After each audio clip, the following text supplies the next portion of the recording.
In our last session, we discussed about the MRP live functionality, and I told you that once again we will just go through it because we are getting late on that day. So I'll just go through the complete slide, whatever we have discussed till now, and if you have any doubts, we can go practically and see that particular screen in SAP. So let me just share the screen.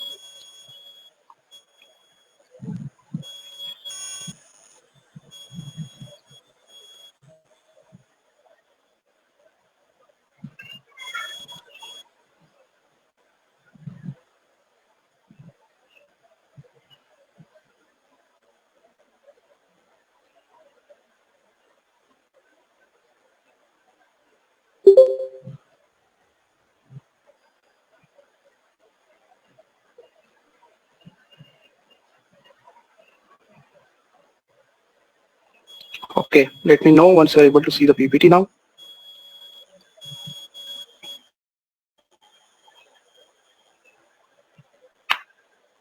Can you see the PPT?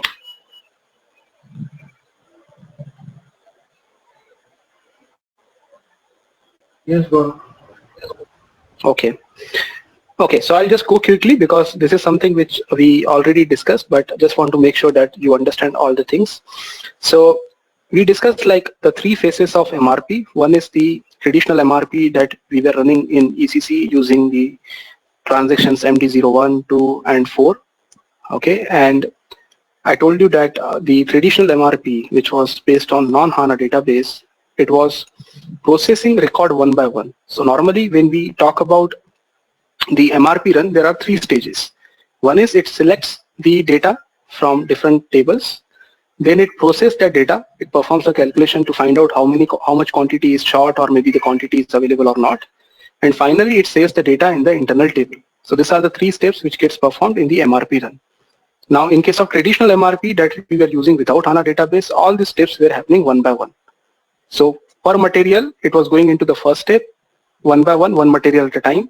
Processing was taking place one material at a time, and finally saving of the data in the internal table was also happening one at a time. Due to which system was taking a long time.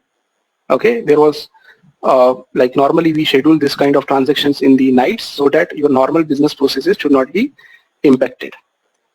Now, in order to improvise that, when SAP came up with HANA database, there was a new feature which was called as a parallelization, which means you can, instead of doing activity one by one, you can use that feature in which the first step, that is a selection of data from multiple tables, can happen at the same time, okay, parallelly, which means you can reduce the amount of time required to select the data from the different tables. But processing as well as the saving into the internal table was still happening one at a time. Okay, so there was definitely the improvement. If you go on MRP on HANA, which means using the same old transactions, MD01, MD02, same transactions you can perform, but on HANA database, which will add the speed. But again, the addition of speed is restricted because the processing and saving the data in the internal table is still happening one by one.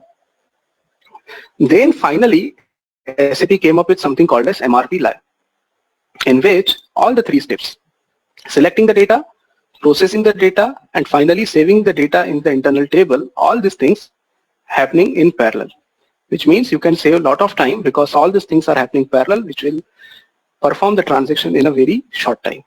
So that was the feature of MRP Live. Now, MRP Live will not work using the traditional transaction. There is a separate transaction which is provided, which is MD01N. And we have seen that transaction that the selection screen has been simplified, which means there are a lot of parameters that you can enter, like you can enter multiple materials at a time, multiple plants at the same time, again, multiple MRP areas at the same time, and also need to provide all the information that you are providing. System is intelligent enough to identify whether the purchase requisition should be created or the purchase order would be created. Okay, so that is something which is available in MRP Lab.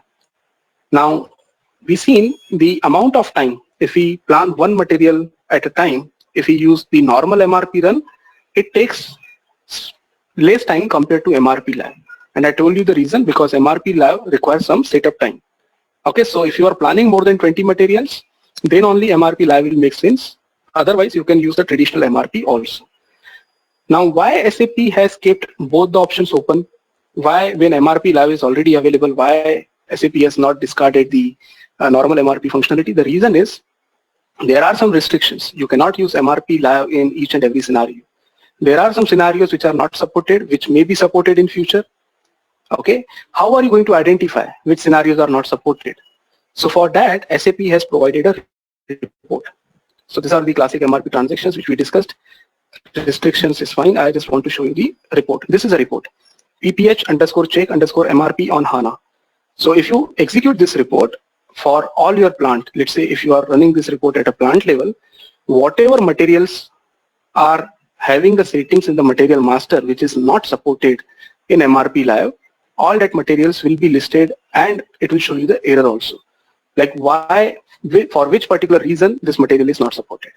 So one of the scenario that I showed you last time was the reorder point. So reorder point planning is not supported in MRP Live, due to which if you run this report for that material where you specify that I'm using the reorder point, system will give you the error. For all other materials which are supported, it will be blank. It will not show you any kind of error. So this is a report that you can use to specify whether you want to perform, whether the material is supporting the MRP Live functionality or not. Apart from this, I also showed you the MRP Live performance log.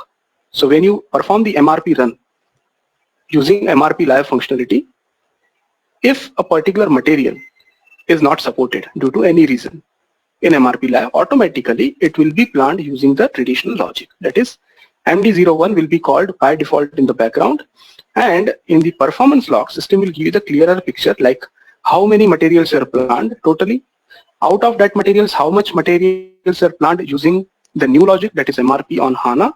How many materials are planned using the classic logic, that is MRP on ABAP.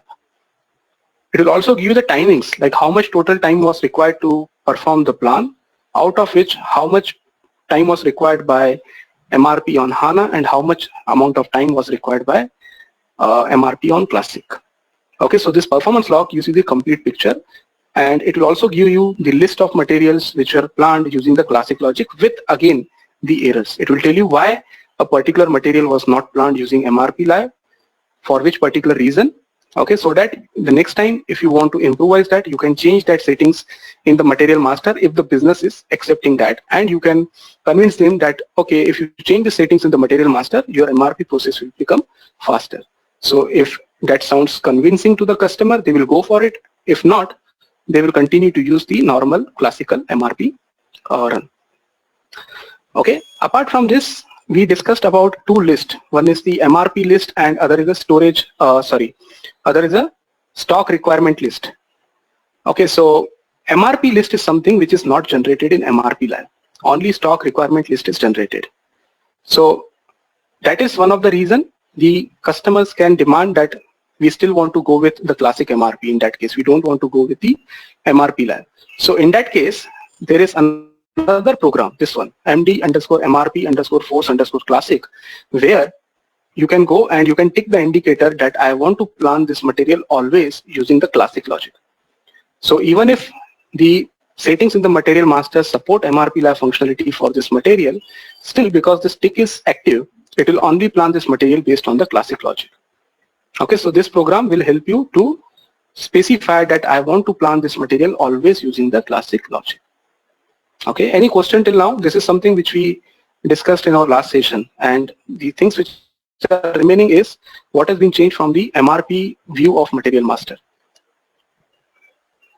Any questions till now?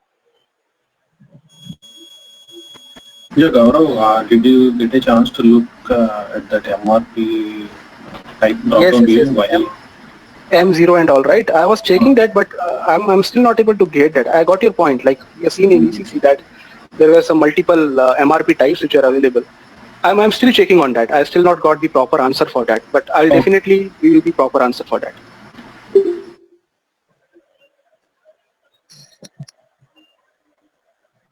Okay, any question in these slides, whatever we discussed before I proceed towards the MRP view of, yeah? Actually, can you just explain the two keywords? One is PPH check MRP on HANA and this one, MD MRP force. Again, I couldn't understand. Sorry, this program you want me to explain? Yeah, these two P codes. One is PPA check MRP on HANA and MD MRP force classing. Yes. So I'll directly show you in the system. That will be a good option. Okay, so one is report. So I'm running this report via SE38. You will get the transaction code also for this report in the simplification list. If you want, I'll provide you that also. But now I'll just show you that report. So if I go to PPH check MRP on HANA, this is a report.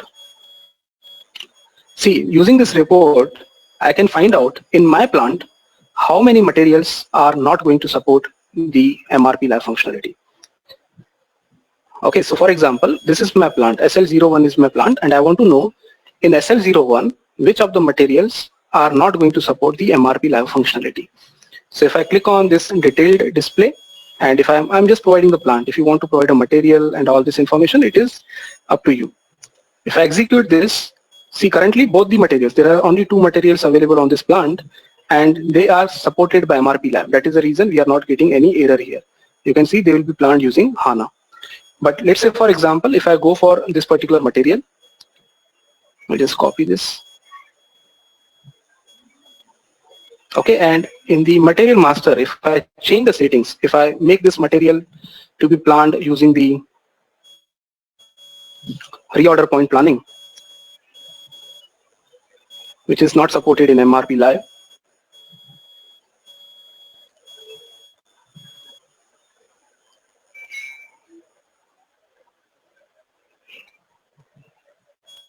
Okay, so instead of PD, if I make it this as V1 or maybe VB, manual reorder point planning, and I'm just providing here the reorder point.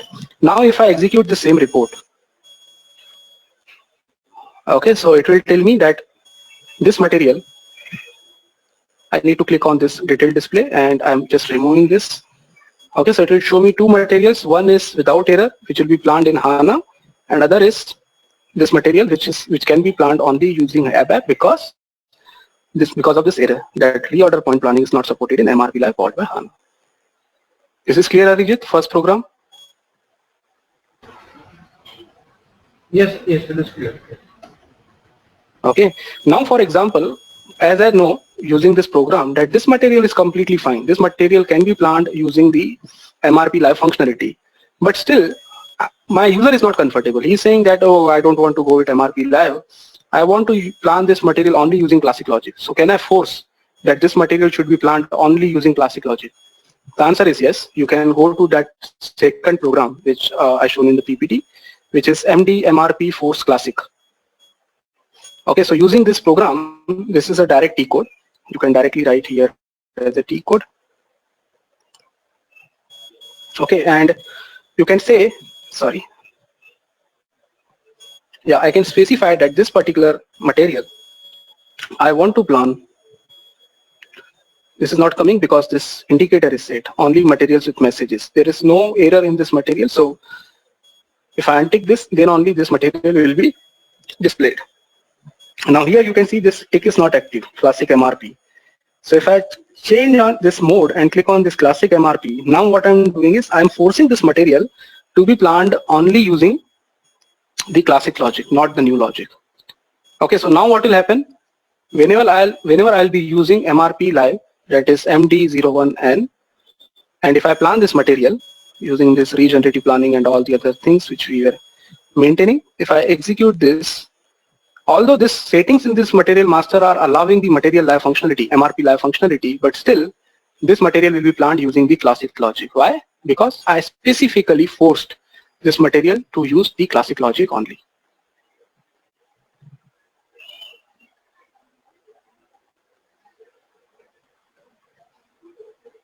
As I told you, if you are planning single material, it may take time because it takes some setup time in the background. But if you are planning multiple materials, the setup time is negligible, and once that setup time is consumed, then all the materials will be planned in parallel and it will give the faster results.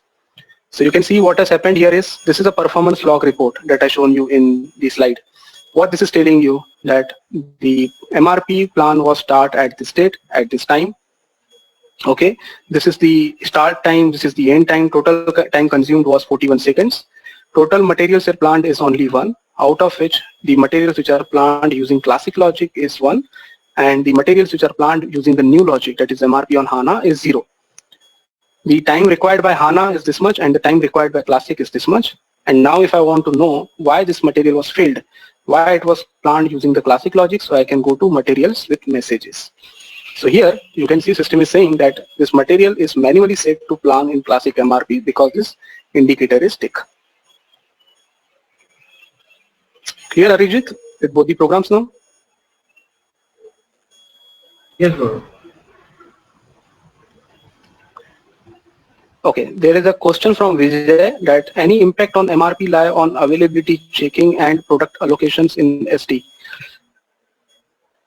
No, see Vijay, the availability checks are actually dependent on MRP. So whatever things are happening in background, now it will be using MRP on HANA. This is not the other way around. You are asking the impact on MRP live on availability check. It is the other way around. Impact on availability checking on HANA, right? On MRP live, sorry. Yes. I mean, there will be an improvement in the speed. Improvement. But availability checking, availability checking and product allocations are based on the MRP principles.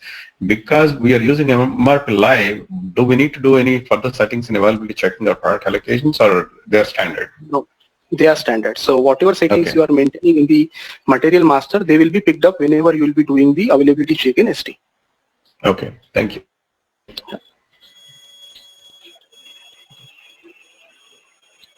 Okay, now let's talk about the changes in the material master. As we already discussed, if you remember when we started the implementation project, we first of all seen the changes in the customer and vendor master via the business partner. And the second thing what we seen during that time was we discussed about the material master. So I told you the field length extension, we discussed about the foreign trade fields have been removed because the foreign trade functionality is no more supported. And I told you there are some changes in the MRP view of material master, but we have not discussed that because as I told you, we'll be discussing that when we'll be talking about the MRP live functionality. So let me go back to the, yes? This MRP live will work with both material extension and no extension also, right? With 18 characters and 18 to 40 characters also it will work. Yes. See, there is whatever functionalities we were using in SAP. So currently in ECC it was supporting 18 characters. Now by default, even if you don't activate, as you can see, the field length is already available as 40 characters in most of the tables, in all the tables, not most of the tables. If I go with the technical definition, so for example, if I just go for SE11 and let's see any table, like for example, even MAT DOC. So this is supporting 40 characters. So irrespective of whether you use the extensive functionality or not, by default, it will consider both the strings. It will consider the, if you are using 18 characters as well as 40 characters. Okay, thank you.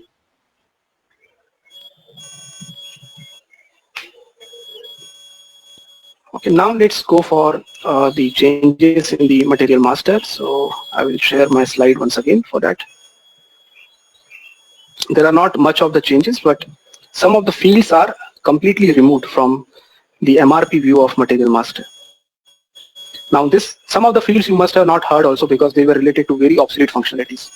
So unit of measurement group, this was one of the field which was available in MRP 1 view of material master.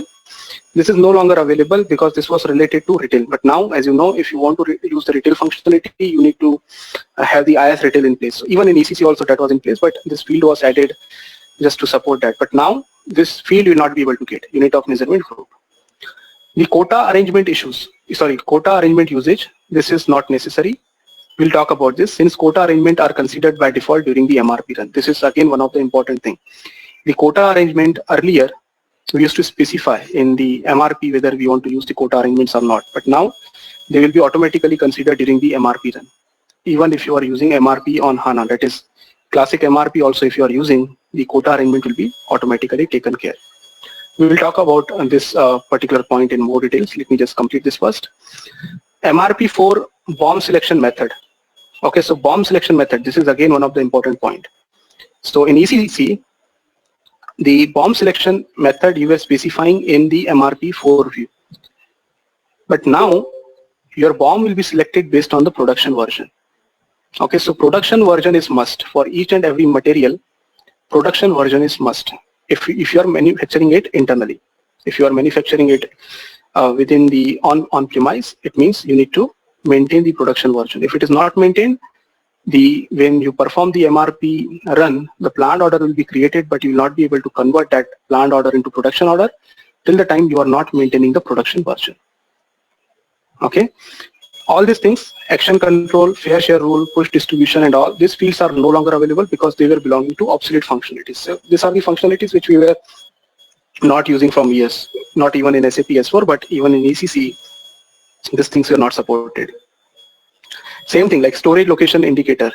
So around 10 years back, I think SAP has came up with the concept of MRP area MRP area level planning instead of storage location. So storage location MRP was even not recommended in ECC also, which is not at all available in SAP S4HANA.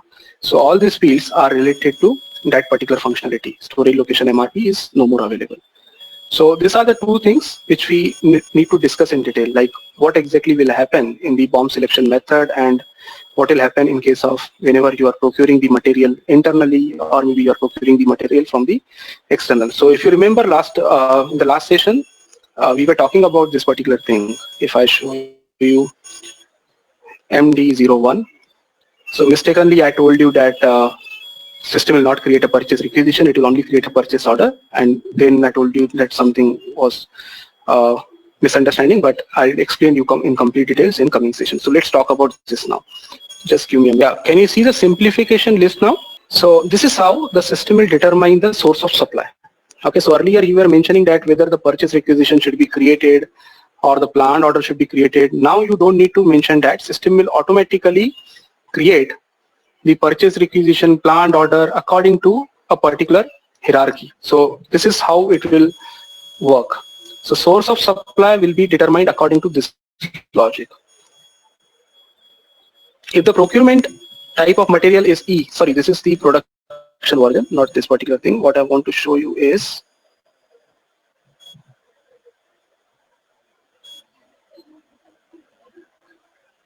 no, not this, just give me a minute.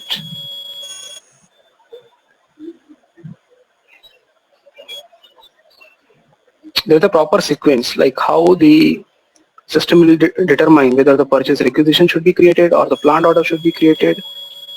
I'm just trying to find where exactly is that maintained.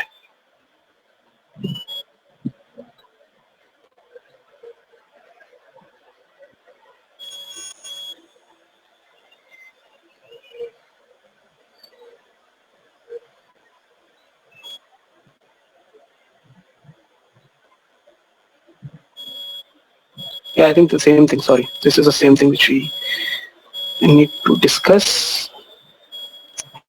Yeah, can you see this again? Yeah, right. So in case if the material is to be planned in-house, okay, so this is how the sequence will be determined. So automatically when you run the MRP run, the source of supply will be the production version if the material is to be procured in-house, which means you are going to procure this material in-house, or X, which means it includes in-house as well as the external procurement, and the production version is neither locked for use nor locked for automatic sourcing, which in short what this means is if the production version is available for that particular material. I'll give you an example. Let's say you are planning the MRP for a material which is to be purchased in-house, purchased or produced in-house. In that case, system will first go and check whether a production version exists or not. Okay, how the system will determine whether the production version exists or not? It will go and do this checks. First of all, it will check that whether the material is to be produced in-house or not. If yes, it will go to the second line. It will go and see whether there is a production version available which is active. So it should not be locked, and it should not be locked for automatic sourcing. Again, it will go to the third line. The plant material receipt quantity is inside the quantity range of the production version. So let's say if the production version is saying that the quantity is 100 and you are creating the you are planning the MRP and the quantity which has been calculated is, let's say, more than 100, which is 150, then definitely system will not pick that production version, right? So the quantity must be inside the production version quantity. And finally, the planned material receipt delivery date is in the validity period of the production version. So let's say you are planning the material and the date on which the material is required is out of the validity date of the production version, then again this will not be taken. So in short, in case of in-house production, first of all, system will go and perform these checks. If any of this thing is false, then it will not go into this criteria. But if all these settings are true, which means none of the setting is false, then system will determine the source of supply from the production version. The source of supply will be purchase info record when, in case of when the material needs to be procured from outside. Okay, so the first thing the system will check is whether the material is procured from outside. Yes, if it is procured from outside, it will go and check whether a valid source is exist or not in the purchase info record. Okay, what are the checks it will perform? It will see whether the material needs to be procured from outside. Yes, then it will go to the second line. The purchase info record is relevant for automatic sourcing. This is very important. Are you aware of this term, relevant for automatic sourcing? I'll show you in the system. So if you have 5 purchase info records, let's say material number 1, okay, and which can be purchased from 5 different suppliers. So how the system will determine, like, the material should be purchased from supplier 1, 2, 3, 4 or 5. So in any of the supplier, there is a tick in the purchase info record where you need to specify that this particular supplier is relevant for automatic sourcing. So that particular supplier will be picked automatically. And the planned material receipt quantity is inside the quantity range of the purchase info record. Again, the same thing what we discussed in case of the production version. And finally, the planned material receipt delivery date is within the validity date of the purchase info record. Okay, again, if both these conditions are not matching, it will go to the third line. The source of supply is a delivery schedule and the procurement type is F. Then what will happen? It will determine the source of supply as a delivery schedule. And finally, the source of supply will be determined as purchase contract if the procurement type is F. You got this point? Let me explain in the simpler way. So let me open the notepad to explain this. Okay, let me just remove all these things first. When you run the MRP run, how the system will determine whether it should create a purchase requisition or it should create a planned order. So first thing it will check is whether the material needs to be produced in-house. Okay, if this material needs to be produced in-house, then system will check if valid production version exists or not. I will add this in our PPT also. So system will check if the valid production version exists for this material. Okay, how system will determine whether a valid production version exists or not? Based on the 4 checks that I shown you. If not, then system will, so this is my first condition, so I'm writing here itself. If not, system will just create a planned order. You got this point? So system will check if valid production version exists for the material. If yes, production order will be created.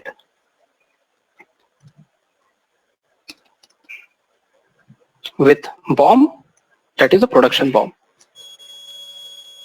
Okay. If not, let's come to the second point. Whether or if material needs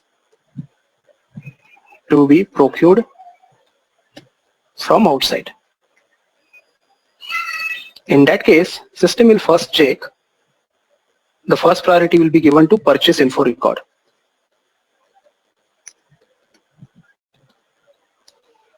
Okay. If purchase info record exists, then it will select that vendor. Okay, so purchase requisition will be created with that particular vendor automatically. So if purchase info record exists, it will create a PR with respect to that vendor. Now, as I told you, if multiple purchase info records exist, system will consider the PIR having automatic sourcing active. I'll show you what is this automatic sourcing.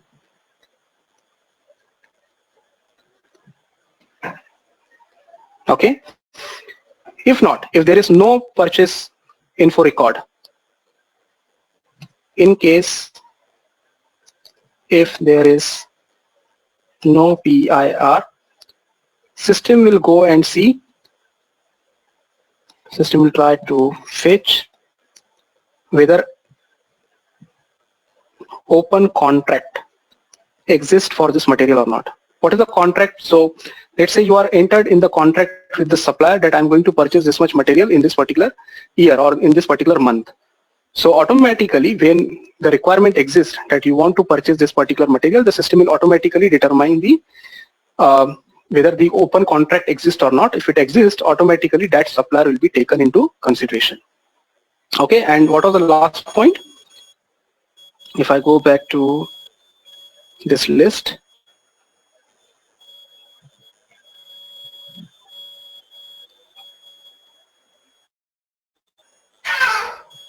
delivery schedule.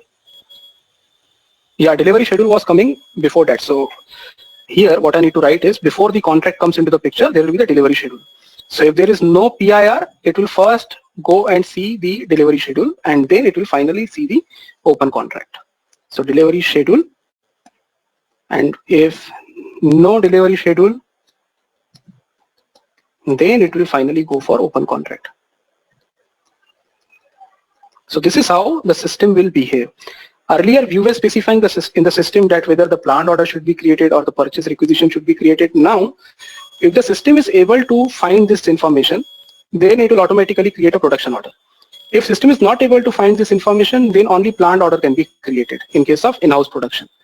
Similarly, in case of external production, system will first check and see if this exists. If this doesn't exist, it will go to schedule agreement. If that is also not available, it will go to the contract.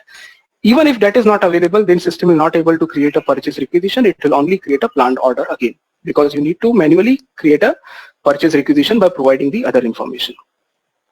Right? So this is how the system is going to behave in case of external procurement and in case of in-house production. Now let me show you that tick which I'm talking about. So if you go to PIR,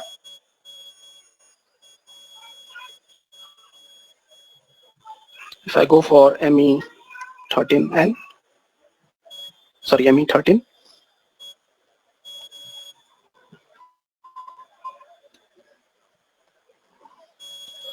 let's say for this particular material,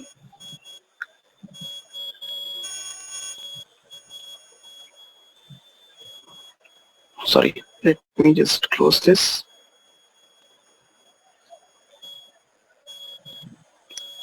I think for this material, the vendor which is available is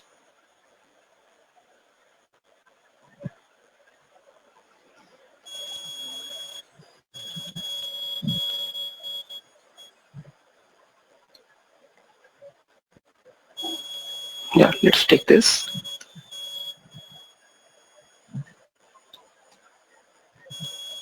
Okay, it does not exist. Let's create this. So ME11, if I go with this, now here, these are some of the mandatory information that we need to enter. I'll just write 1, 2, 3 something. Standard quantity, let's say it is 100. Plant delivery times is, let's say, 5 days. Okay, net price, this vendor is providing me this material, it's at 1000 INR, and purchasing group is 001, for example. If I go further, no, there was, okay, let's save this in the display mode.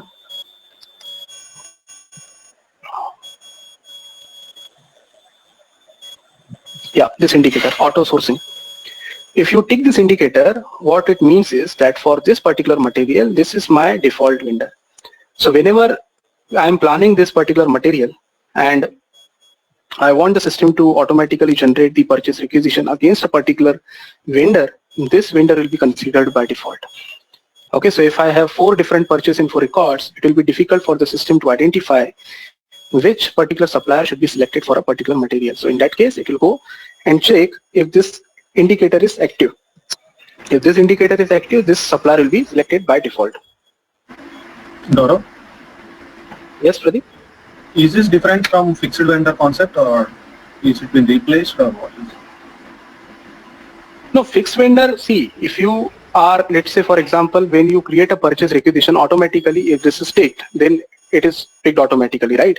But in this case, that will remain same. The fixed vendor contract, whatever you are using for this particular field, that will remain same. On top of that, now whenever you will be performing the MRP live, automatically based on this take, this will be the additional feature which will be available. Okay. So this is only for the purpose of MRP live, you are saying? Exactly. This is whatever we are discussing as of now. This is only for the purpose of MRP live. So because see, if I show you these 2 different screens, MD01 and MD01N, you are specifying here whether you want to create a planned order or you want to create a purchase requisition.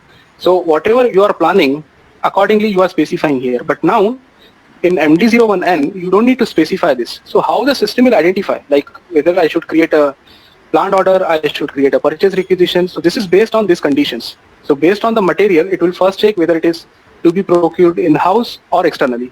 If it is in-house, then it will check whether the production version exists or not. If not, it will go to the second condition that we discussed. If not, then finally it will only create a planned order.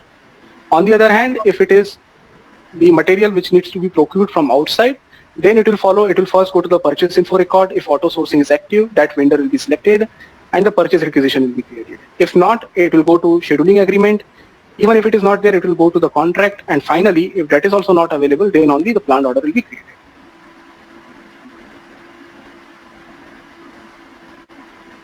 Okay, so whatever auto sourcing we discussed, this is with respect to this particular functionality only, not for any other purpose. So whatever purpose the auto sourcing was playing earlier, that will remain as it is without any change.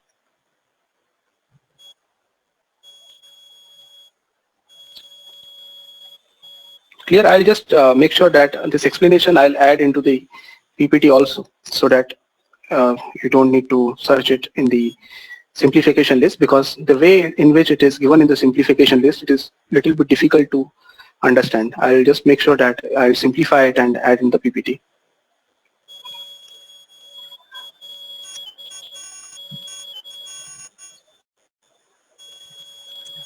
Okay, anything else that you want to know from MRP live functionality point of view? Any other questions?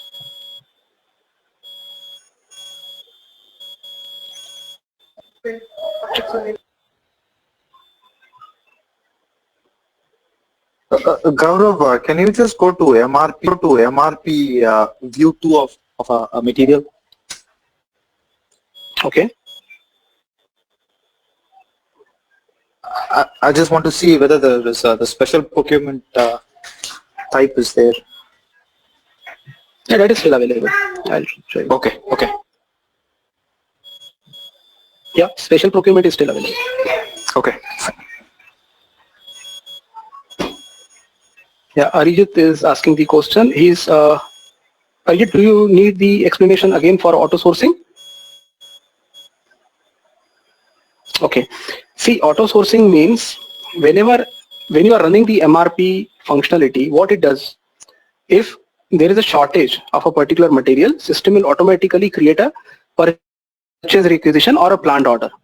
Now, how the system will determine whether I should create a purchase requisition, purchase order, in case of the in-house production, whether I should create a production order, planned order, or what. So in that case, System will use this logic. It will first go and see whether the material needs to be planned in-house or it needs to be procured from outside. Now, if the material needs to be procured from outside, in that case, what it will do, it will go and check whether is there any PIR exists for this material. So let's say if there is only one PIR, it is more than sufficient. So that can be used. But what if there are multiple PIRs available for the same material? So which PIR should be considered? So in this logic, in the PIR, if this tick is active for a particular supplier, that will be considered in this logic. That is the whole purpose of this auto sourcing indicator. So Gaurav, auto sourcing indicator can be on only one PIR, right? Though there are 4 PIRs for 4 vendors of the same material, the auto procurement key will be only... Yes. It will only allow for one. It will not allow for multiple. Oh, okay. That is the whole purpose of that field.